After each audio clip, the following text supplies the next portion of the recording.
آج پھر شام کو تھک ہار کر وہ گھر واپس آ رہا تھا۔ مایوسی نے اس کے پورے وجود کو گھیر رکھا تھا۔ ہر روز صبح ایک نئی امید کے ساتھ وہ نوکری ڈھونڈنے نکلتا تھا، پر واپسی پر سوائے مایوسی کے اور کچھ نہیں ہوتا تھا۔ وہ جہاں بھی نوکری کے لیے جاتا، وہاں افسران کو اس کی ڈگری سے زیادہ رشوت یا سفارش چاہیے تھی۔ وہ کوئی امیر باپ کا بیٹا تو تھا نہیں جو رشوت کے نام پر بڑی بڑی رقمیں دے کر افسران کو خوش کر سکتا۔ نہ اس کی رسائی کسی ایسے انسان سے تھی جس کی سفارش اس کی ڈگری سے اعلیٰ تھی اور اس کی وجہ سے اسے نوکری مل جاتی۔ اس کا باپ ایک غریب مزدور تھا۔ یہ وہی یا اس کا باپ جانتا تھا کہ اس نے کیسے اپنا پیٹ کاٹ کر اسے پالا پوسا اور پڑھایا تاکہ وہ اس قابل بن سکے کہ اپنے ماں باپ کے بڑھاپے کا سہارا بنے، اپنی بہنوں کی شادیاں کر سکے۔ وہ 3 بہنوں کا اکلوتا بھائی تھا۔ جب اس نے MBA ڈگری فرسٹ ڈویژن میں حاصل کی تو اس کی آنکھوں میں جگنو جگمگانے لگے۔ اسے اپنا مستقبل سہانا نظر آنے لگا، لیکن بہت جلد اسے احساس ہو گیا کہ ہاں ڈگری سے زیادہ رشوت کی ضرورت ہے۔ اس سے کم پڑھے لکھے لوگ اعلیٰ افسران کی پوسٹ پر بیٹھے تھے، لیکن اس جیسے ابھی ڈگری ہولڈر رشوت اور سفارش نہ ہونے کی وجہ سے مجبور تھے۔ گھر کے دروازے پر پہنچ کر اس نے شکستہ انداز میں دستک دی۔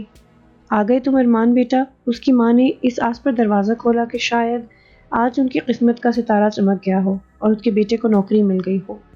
بیٹے کے چہرے پر نظر پڑتے ہی وہ سمجھ گئی کہ ہمیشہ کی طرح آج بھی وہ خالی ہاتھ واپس آیا ہے۔ تم منہ ہاتھ دھو لو، میں تمہارے لیے کھانا لے کر آتی ہوں، ارمان کی ماں نے کہا اور کچن کی طرف چلی گئی۔ آج پھر سفید حویلی میں خوف کا سما تھا۔ پوری حویلی کے در و دیوار خوف سے لرزاں تھے۔ یوں لگتا تھا کہ جیسے زلزلہ آ گیا ہو۔ آج اماوس کی رات تھی اور یہ اماوس کی رات کو چودھری دلاور کی بیٹی رشنا کی حالت بہت ہی خراب ہو جاتی تھی۔ اسے سخت قسم کا دورہ پڑتا تھا اور اس کی دلدوز چیخیں پوری حویلی میں گاؤں کو ہلا کر رکھ دیتی تھی۔ رشنا کا خوبصورت چہرہ سیاہ پڑ جاتا اور آنکھیں باہر کو ابل آتی۔ آواز اس قدر خوفناک ہو جاتی کہ یوں لگتا تھا کہ جیسے سماعت کو متاثر کر دے گی۔ اس حالت میں رشنا کو سنبھالنا بہت ہی مشکل ہو جاتا تھا اور اماوس کی رات سے پہلے ہی اسے رسیوں سے جکڑ لیا جاتا۔ چودھری دلاور اپنی بیٹی کی یہ حالت دیکھ کر رو پڑتا تھا۔ رشنا اس کی اکلوتی بیٹی تھی، لیکن اپنی بیٹی کو تڑپتے دیکھنے کے سوا کچھ نہیں کر سکتا تھا۔ چودھری صاحب آپ کچھ کریں، دیکھیے رشنا کی حالت آج پھر کتنی خراب ہو گئی ہے، رشنا کی ماں نے روتے ہوئے کہا۔ بیٹی کی اتنی خراب حالت اس سے نہیں دیکھی جاتی تھی۔ شاید تڑپ رہی تھی کہ جیسے اس کے وجود پر کوئی چھریاں چلا رہا ہو۔ رشنا کے حلق سے عجیب غیر انسانی آوازیں نکل رہی تھیں۔ اس کو دیکھ کر کوئی یہ نہیں سوچ سکتا تھا کہ صبح ہوتے ہی یہ تڑپتی ہوئی لڑکی ایسے اٹھے گی اور ایسے ٹھیک ہو جائے گی جیسے کچھ ہوا ہی نہ ہو۔ آج سے تقریباً 3 سال پہلے رشنا بھی ایک عام لڑکی کی طرح زندگی بسر کر رہی تھی اور اپنی زندگی میں بہت خوش تھی، لیکن اس ایک رات کے بعد اس کی زندگی تباہ ہو کر رہ گئی۔ جب رشنا کی حالت ٹھیک ہوتی تو وہ سوچتی کہ کاش اس رات وہ ندی کے پاس نہ جاتی تو ایسا کبھی نہ ہوتا۔ ارمان یار کیا بات ہے، تو اتنا پریشان کیوں ہے؟ اسے پریشان دیکھ کر ولید نے پوچھا۔ یار میں پریشان کیوں نہ ہوں، آج 3 ماہ ہو گئے ہیں نوکری ڈھونڈتے ہوئے مگر ابھی تک نہیں ملی۔ گھر میں 3 جوان بہنیں ہیں، ان کی شادیاں نہیں ہو رہی۔ ہر رشتے کے لیے آنے والا اس آس پر آتے ہیں کہ جہیز کتنا ملے گا، مگر ہمارے گھر کی در و دیوار سے ٹپکتی ہوئی قربت دیکھ کر واپس چلے جاتے ہیں، کیونکہ انہیں میری بہنوں سے نہیں جہیز سے مطلب ہے، جو انہیں ملتا دکھائی نہیں دیتا، تو دروازے سے واپس پلٹ جاتے ہیں۔ اپنی بہنوں کی آنکھوں میں چھپے درد کو میں نہیں دیکھ سکتا۔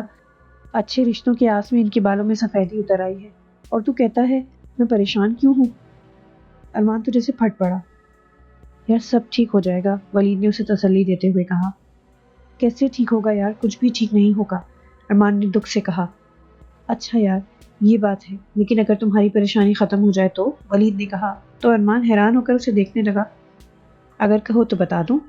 یار بتا نا ولید، کیا بات ہے؟ ارمان نے پوچھا۔ یار ایک زبردست بابا ہے، اس کے پاس ایسا علم ہے کہ وہ تیرے حالات ٹھیک کر دے گا، ولید نے کہا تو ارمان ہنس پڑا۔ اگر انہیں حالات ٹھیک کرنے ہوتے تو پہلے سے نہ کرتے، ارمان نے تنزن کہا۔ مجھے پتا تھا کہ تم نہیں مانو گے، تبھی تو تمہیں بتا نہیں رہا تھا۔ اس نے کئی لوگوں کی مدد کی ہے، میرے ماموں کی بھی، یار وہ بہت زبردست ہے۔ اوکے یار، لیکن ابھی تو میں گھر جا رہا ہوں، مجھے پہلے ہی دیر ہو گئی ہے۔ ارمان ولید سے ہاتھ ملا کر گھر چل پڑا، لیکن اس کے دماغ میں ولید کی باتیں گھوم رہی تھیں۔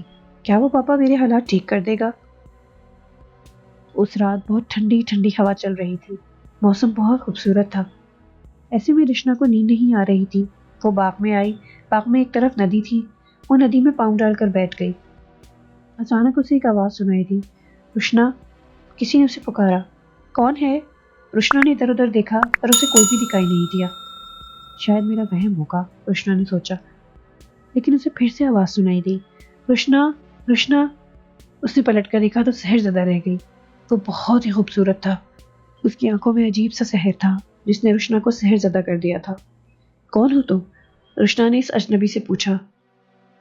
روشنا، میں تمہارا عاشق ہوں، میں ساحر ہوں۔ روشنا، آؤ میرے پاس آؤ۔ ساحر نے اپنے بازو روشنا کی طرف بڑھائے۔ ساحر نے روشنا پر نہ جانے کیسا جادو کر دیا کہ وہ اس کی طرف بڑھتی چلی گئی، یہ سوچے بغیر کہ یہ قدم اسے کتنا نقصان پہنچائیں گے۔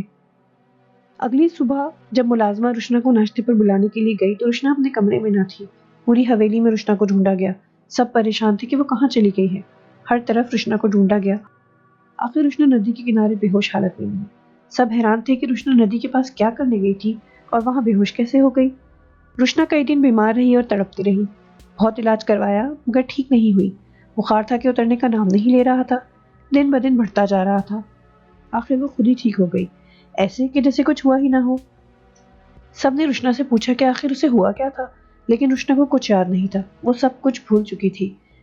لیکن پھر اماوس کی رات کو روشنا کی طبیعت خراب ہونے لگی۔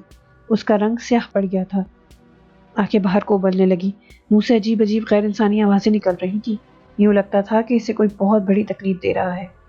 وہ سر کے بل زمین پر چلنے لگتی۔ یہ سب روشنا کے ساتھ کیا ہو رہا تھا کسی کی سمجھ میں نہیں آ رہا تھا۔ اسے کئی ڈاکٹروں، پیروں، فقیروں کو دکھایا گیا، لیکن روشنا ٹھیک نہیں ہوئی۔ روشنا جانتی تھی کہ اس کی حالت کا ذمہ دار کون ہے، پر وہ کسی کو یہ بات بتا نہ پاتی تھی کہ اس کے ساتھ اس رات کیا ہوا تھا۔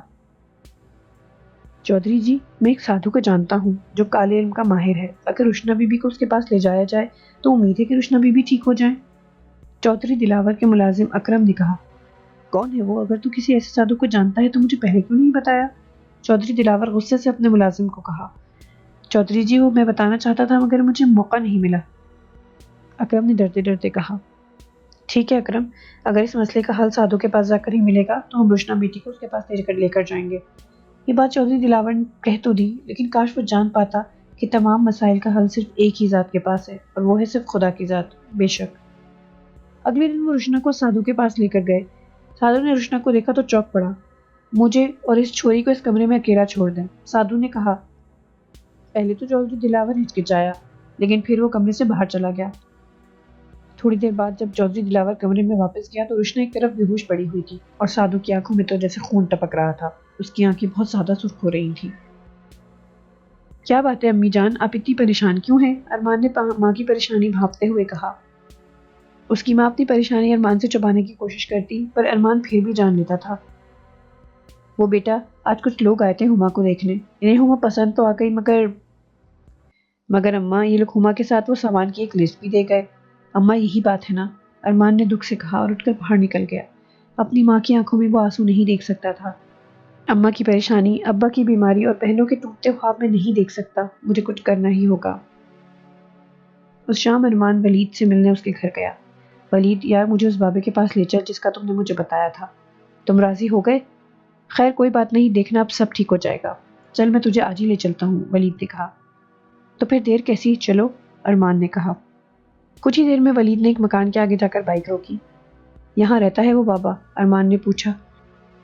ہاں یار، وہ سب سے تنہا رہتا تھا، بہت ویران علاقہ تھا جہاں اس کا گھر تھا، اور ہاں، بابا کا نام نارائن راج ہے، ولید نے کہا تو ارمان چونک اٹھا۔ تو مجھے ایک ہندو کے پاس لے آیا ہے؟ چھوڑ یار ہندو کو، ہمیں تو اپنا کام نکلوانا ہے، اس کے پاس بڑی طاقتیں ہیں، دیکھنا وہ ایسا عمل کرے گا کہ تجھے دنوں میں ہی نوکری مل جائے گی، ولید نے کہا۔ وہ دونوں گھر کے اندر داخل ہو گئے۔ یہ کیا ہوا نارائن بابا، میری بیٹی بے ہوش کیوں ہو گئی ہے؟ چودھری نے پریشان ہو کر پوچھا۔ چودھری، تیری بیٹی پر جن کا سایہ ہے، اور وہ بھی کوئی عام جن نہیں، جنوں کا شہنشاہ جنات کا سایہ ہے اس پہ۔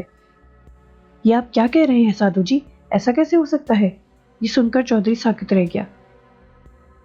اس نے تمہاری بیٹی کو اماوس کی رات ندی کے کنارے دیکھا تھا، تب سے یہ تمہاری بیٹی پر عاشق ہو گیا ہے، سادھو نے کہا، اور یہ ہر اماوس کی رات تمہاری بیٹی کے پاس آتا ہے، لیکن جب وہ دیکھتا ہے کہ اس کے پاس لوگ ہیں تو وہ اس کو اذیت دیتا ہے۔ اب کیا ہوگا؟ چودھری نے پریشانی سے کہا۔ میری بیٹی کیسے ٹھیک ہوگی؟ شہنشاہ جنات بہت طاقتور ہے، اس سے پیچھا چھڑانا کوئی آسان کام نہیں، بس اس کا ایک ہی حل ہے، اور وہ ہے بھی بہت خطرناک، سادھو نے کہا۔ کوئی بات نہیں سادھو جی، جتنا بھی خطرناک ہے اپنی بیٹی کے لیے میں سب کچھ کروں گا، چودھری دلاور نے یقین سے کہا۔ تم اپنی بیٹی کو بہت سے پیروں فقیروں کے پاس لے کر گئے ہوگے، ان میں سے کئی لوگ اس مسئلے کا حل جانتے ہوں گے، لیکن انہوں نے تمہیں نہیں بتایا ہوگا، پر میں تمہیں بتاتا ہوں۔ اگر تمہیں اپنی بیٹی کی جان بچانی ہے تو تمہیں کسی کی جان لینی ہوگی، سادھو نے کہا۔ چودھری دلاور ایک پل کے لیے ساکت رہ گیا۔ تجھے کسی کی جان لینی ہوگی؟ چاند کی پہلی تاریخ کو ایک خاص وقت میں ایک لڑکی کی پیدائش ہوئی ہے۔ اس لڑکے سے اگر تمہاری بیٹی کی شادی کر دی جائے تو تمہاری بیٹی ٹھیک ہو سکتی ہے، کیونکہ اس لڑکے میں ایک ایسی طاقت ہے جس پر کوئی جادو، کوئی طاقت اثر نہیں کر سکتی۔ جب اس لڑکے کا ملاپ تمہاری بیٹی سے ہوگا تو وہ طاقت تمہاری بیٹی میں چلی جائے گی، پھر شہنشاہ جنات تمہاری بیٹی پر اثر انداز نہیں ہو سکے گا۔ لیکن شاید شہنشاہ جنات بھی یہ بات جانتا تھا، تبھی اس نے تمہاری بیٹی میں زہر بھر دیا ہے۔ اب جو بھی اس سے شادی کرے گا وہ مر جائے گا۔ چودھری دلاور ساری بات سن کر لرز اٹھا، لیکن اگلے ہی لمحے وہ بولا، میں راضی ہوں، پر بتائیں تو اس لڑکی کی نشانی کیا ہے؟ اس لڑکی کی نشانی اس کے دائیں پاؤں پر آدھے چاند کا نشان ہے، بس وہی لڑکا تمہاری بیٹی کو بچا پائے گا، سادھو نے مسکراتے ہوئے کہا۔ وہ تو کالے جادو کا ماہر تھا، اپنی طاقت سے وہ یہ سب کو جان گیا تھا، پر کاش وہ یہ بھی جان جاتا کہ بچانے اور زندگی دینے والی اللہ تعالیٰ کی ذات ہے۔ ولید اور ارمان اس مکان میں داخل ہوئے تو انہیں ایک آدمی اپنی طرف آتا دکھائی دیا۔ آؤ آؤ سادھو کو تم لوگوں کا ہی انتظار تھا، اس آدمی نے کہا تو وہ دونوں حیران ہو گئے۔ سادھو جی کو کیسے پتا تھا کہ ہم آ رہے ہیں؟ ارمان نے حیران ہو کر کہا۔ سادھو جی کو سب پتا ہے، اس آدمی نے کہا اور انہیں لے کر ایک طرف چل پڑا۔ دیکھا، میں نہ کہتا تھا کہ بڑا پہنچا ہوا ہے سادھو، ولید نے کہا تو ارمان مسکرا دیا۔ وہ دونوں اس وقت سادھو کے سامنے بیٹھے تھے۔ میں سب جانتا ہوں، مجھے پتا ہے کہ تمہاری نوکری نہیں لگ رہی، گھر میں جوان بہنیں ہیں، بیمار باپ ہے۔ آپ یہ سب کچھ جانتے ہیں؟ ارمان حیرانگی میں بولا۔ مجھے سب پتا ہے، سادھو نے مسکرا کر کہا۔ تمہارے ان مسائل کا حل ہے میرے پاس، بہنوں کی شادی اور باپ کا علاج بھی ہو جائے گا، لیکن اس کے لیے تمہیں ایک بڑے امتحان سے گزرنا پڑے گا اور اس میں تمہاری جان بھی جا سکتی ہے۔ میری جان بھی جا سکتی ہے؟ ارمان نے پریشان ہو کر کہا۔ مجھے پوری بات بتائیں پلیز۔ اچھا سنو، چودھری دلاور ایک بہت ہی امیر آدمی ہے اور اس کی بیٹی روشنا۔ سادھو نے ساری بات تفصیل سے بتا دی، جسے سن کر ارمان اور ولید ساکت رہ گئے۔ لیکن ان باتوں سے ارمان کا کیا تعلق؟ ولید سے حیرت سے پوچھا۔ کہیں آپ کے کہنے کا مطلب یہ تو نہیں کہ ارمان ہی وہ لڑکا ہے؟ ہاں، تم صحیح سمجھے بالک، ارمان ہی وہ لڑکا ہے۔ جب یہ مکان میں داخل ہوا تو تبھی مجھے پتہ چل گیا تھا، دیکھو اس کے دائیں پاؤں پر آدھے چاند کا نشان بھی ہے۔ اگر یہ مان جاتا ہے تو چودھری دلاور اسے اتنے پیسے دے گا کہ یہ اپنی بہنوں کی شادی بھی کر دے گا اور باپ کا علاج بھی کروا لے گا۔ بولو کیا کہتے ہو تم لوگ؟ سادھو نے پوچھا۔ ٹھیک ہے سادھو بابا، مجھے آپ کی ہر بات منظور ہے، ارمان نے مانتے ہوئے کہا۔ کیا ارمان تم پاگل ہو؟ کیا کہہ رہے ہو؟ ولید نے غصے سے کہا تو ارمان نے خاموش رہنے کا اشارہ کر دیا۔ ٹھیک ہے، پھر ابھی جاؤ، پرسوں آ جانا، تمہاری چودھری دلاور سے ملاقات ہو جائے گی۔ وہ دونوں اٹھ کر مکان سے باہر آ گئے۔ باہر آ کر ولید سے چپ نہیں رہا گیا۔ ارمان تم کیا کرنے جا رہے ہو؟ تو کیا کروں میں؟ تمہیں ایسا کچھ نہیں کرنے دوں گا، میں ماں جی سے بات کروں گا، تمہاری جان کو یوں ضائع نہیں ہونے دوں گا، ولید نے غصے اور دکھ سے کہا۔ پلیز ولید، یہ صرف میری نہیں اس لڑکی کی بھی حالت ہے، پتہ نہیں وہ جن اس کو کتنی اذیت دیتا ہوگا، اور پلیز مجھ سے پرومس کرو تم امی کو کچھ نہیں بتاؤ گے، تمہیں اس دوستی کی قسم جو ہمارے بیچ میں ہے۔ ارمان نے کہا تو ولید بے بسی سے اسے دیکھتا رہ گیا۔ سادھو جی، آپ نے مجھے بلایا تھا؟ چودھری دلاور نے سادھو کے پاس حاضر ہو کر کہا۔ ہاں چودھری، تمہارا کام ہو گیا ہے، وہ لڑکا مجھے مل گیا ہے جو اگر تمہاری بیٹی سے شادی کرے گا تو تمہاری بیٹی شہنشاہ جنات سے چھٹکارا پا سکتی ہے، پر تمہیں اس لڑکے کو رقم دینی ہوگی۔ آپ فکر نہ کریں سادھو جی، میں ہر قیمت دوں گا آپ کی بیٹی کو بچانے کے لیے۔ سادھو نے ارمان کو بھی بلا لیا تھا، اس لیے تھوڑی دیر میں ارمان بھی وہاں آ گیا۔ چودھری نے ارمان کی طرف دیکھا، وہ ایک اچھا خاصا خوبرو نوجوان لڑکا تھا۔ ایک پل کے لیے اسے پریشانی ہوئی کہ وہ کیا کرنے لگا ہے، پر اگلے پل اپنی بیٹی کی محبت غالب آ گئی۔ میں چاہتا ہوں کہ تم شادی سے پہلے روشنا سے مل لو اور تمہیں جتنے پیسے چاہیے وہ میں دے دوں گا۔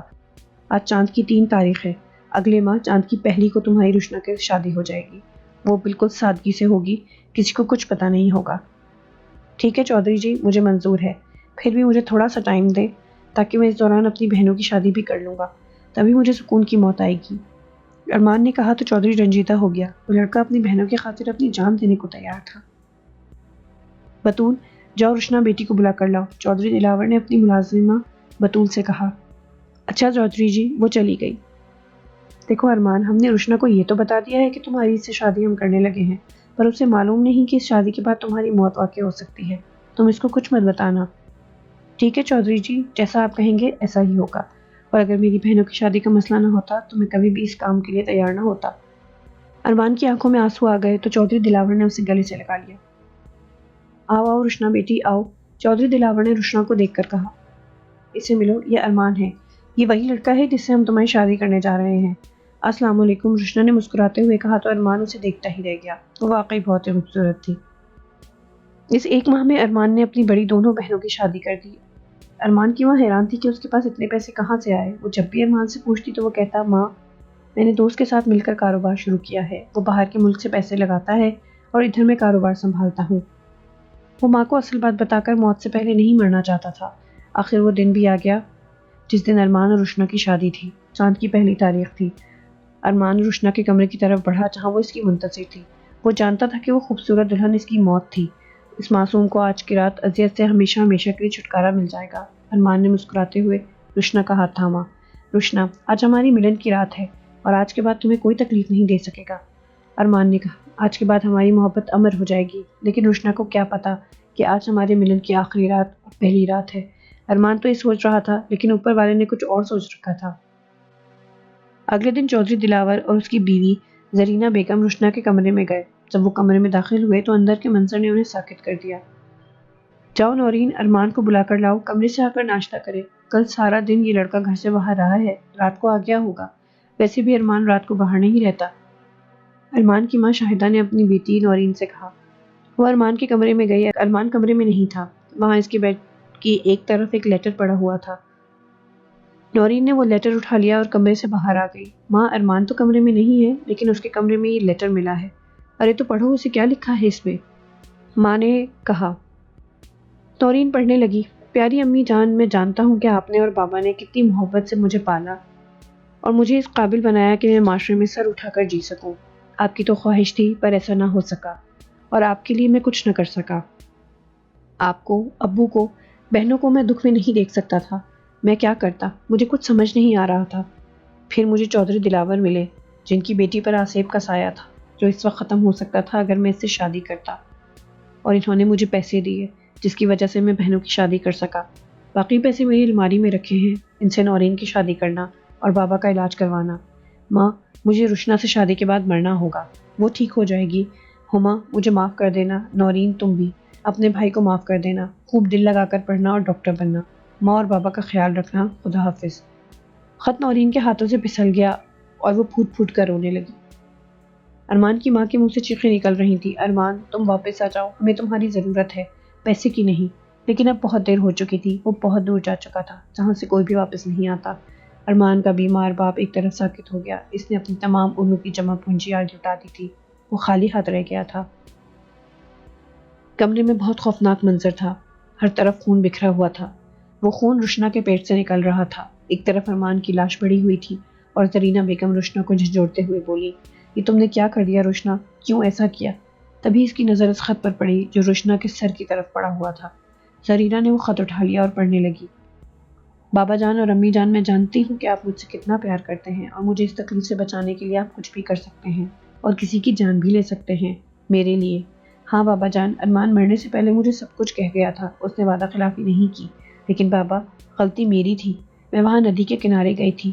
میں ارمان سے بہت پیار کرنے لگی ہوں، لیکن نہیں چاہتی کہ میری غلطی کی سزا اسے ملے۔ لیکن وہ میری خاطر اپنی جان دینے پر تیار ہو گیا۔ میرے لیے، اپنی بہنوں کے لیے وہ پیسے لے کر بھاگ بھی لے سکتا تھا، پر اس نے ایسا کچھ نہیں کیا۔ آپ نے یہ نہیں سوچا کہ ارمان کے بعد اس کی بہنوں کا کیا ہوگا؟ بابا، اس لیے میں نے بھی فیصلہ کیا ہے کہ ارمان کے بعد میں بھی اپنی جان دینے لگی ہوں، کیونکہ اس کے بغیر میں جی نہیں پاؤں گی۔ مجھے معاف کرنا بابا جان، اب کوئی شہنشاہ جنات ہمارا کچھ نہیں بگاڑ سکے گا۔ چودھری دلاور کا دل بند ہو گیا۔ وہ دل پر ہاتھ رکھ کر زمین پر بیٹھتا چلا گیا۔ اپنی بیٹی کو بچانے کے لیے اس نے کیا نہیں کیا تھا، پر ہوتا وہی ہے جو منظور خدا ہوتا ہے، چاہے انسان کتنا بھی کچھ کیوں نہ پلان بنا لے۔ کمرے میں صرف زرینہ بیگم کی چیخیں تھیں اور سب کچھ ختم ہو چکا تھا۔